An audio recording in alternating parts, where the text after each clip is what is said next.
ఈరోజు శ్రీనివాస్ గౌడ్ గారు చెప్పినట్టుగా మహబూబ్నగర్ జిల్లా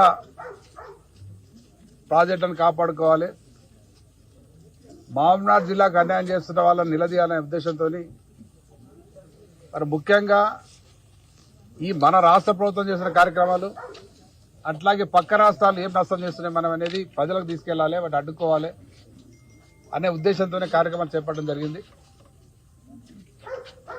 మరి మీరు గతంలో చూడడం జరిగింది, ఈ రాష్ట్ర ప్రభుత్వానికి 2.5 సంవత్సరాల టైం ఇచ్చి 2.5 సంవత్సరాలైనా పాలమూరు జిల్లా ప్రాజెక్టుల మీద కనీసం వాళ్ళు పని స్టార్ట్ చేయనందుకు పాదయాత్ర చేస్తామని అనౌన్స్ చేయడం జరిగింది. మరి దానికి స్పందించిన ప్రభుత్వం ఏదో వచ్చి మేము కంప్లీట్ చేస్తామని మాట్లాడారు. మరి వాళ్ళకి 6 నెలలు టైం చెప్పినాం, దాంట్లో 3 నెలలు అయిపోయింది. మరి ఇప్పటికీ చిన్న పని కూడా స్టార్ట్ కాలేదు.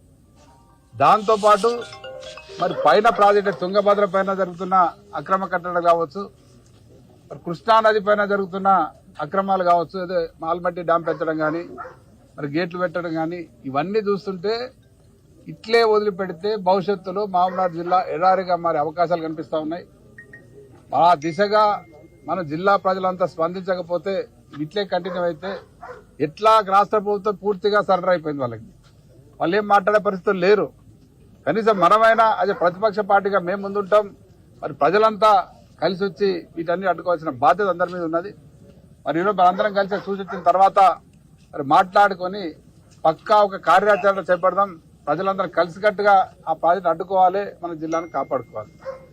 ముఖ్యంగా మనం చూస్తా ఉన్నాం, గతంలో పూర్తిగా నిర్లక్ష్యం గురైన తెలంగాణ రాష్ట్రంతో పాటు ముఖ్యంగా మహబూబ్నగర్ జిల్లా.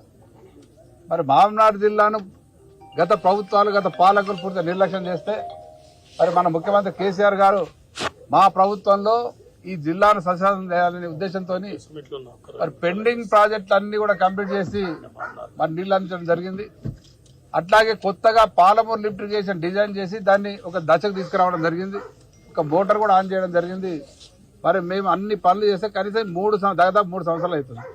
3 సంవత్సరాల్లో మళ్ళా వాళ్ళు చేసింది ఏంటంటే, మొన్న వచ్చి ముఖ్యమంత్రి గారు గతంలో కేసీఆర్ గారు ఆన్ చేసిన మోటార్ను మళ్ళీ ఆన్ చేసి పోయినా మళ్ళీ ఆగిపోయింది. అంటే ఈ కాంగ్రెస్ ప్రభుత్వం పూర్తిగా నిర్లక్ష్యం చేస్తుంది ఈ జిల్లాను. ముఖ్యంగా ఇప్పుడు శ్రీనివాస్ గౌడ్ గారు చెప్పినట్టుగా అసలు ఇరిగేషన్ డిపార్ట్మెంట్ కు ఆదిత్యనాథ్ దాస్ను సలహాదారుగా పెట్టుకోవడమే దరిద్రం, దౌర్భాగ్యం, అన్యాయం. ఎందుకంటే ఆంధ్రప్రదేశ్ లో ఇరిగేషన్ సెక్రటరీగా ఉన్న ఆయన తీసుకొచ్చి మన తెలంగాణలో ఇన్ని రోజులు మనకు అడ్డం ఉన్నా, మనకు అన్యాయం చేసిన, మన ప్రాజెక్టులను అడ్డుకోవడానికి ప్రయత్నం చేసిన సెక్రటరీని రిటైర్డ్ అయిన తర్వాత తెచ్చి ఇక్కడ సలహాదారు పెట్టుకోవడం అనేది దురదృష్టకరం. మరి దీన్ని బట్టి అర్థమవుతుంది వీళ్ళ ఆలోచన విధానం ఏంది. కనీసం అంటే ఇది ప్రజలకు తెలియదు, చాలా మంది తెలియదు. అది ఆదిత్యనాథ్ ఎవరు, మరి ఇక్కడ సలహాదారు, మన ఇరిగేషన్ సలహాదారు ఈ ముఖ్యమంత్రి పెట్టుకోవడం ఏంది, మరి చంద్రబాబు నాయుడు పంపిస్తేనే పెట్టుకున్నాడు అనేది ప్రజలకు తెలియాలి, ప్రజలకు పోవాలి.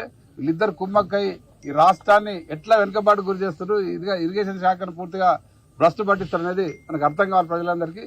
అందుకే ఈ సబ్జెక్టు మీద కూడా అందరికీ అవగాహన కలగాలి. మరి ఇవన్నిటిని తీసుకొని మేము ప్రధాన ప్రతిపక్షంగా ఈ జిల్లాలో మరి జిల్లాను కాపాడుకోవడానికి, జిల్లా ప్రాజెక్టులను మరి కంప్లీట్ చేయడానికి మేమందరం ముందుంటాం. అందరం కలిసికట్టుగా ఈ ప్రాజెక్టులను కంప్లీట్ చేసుకుందాం.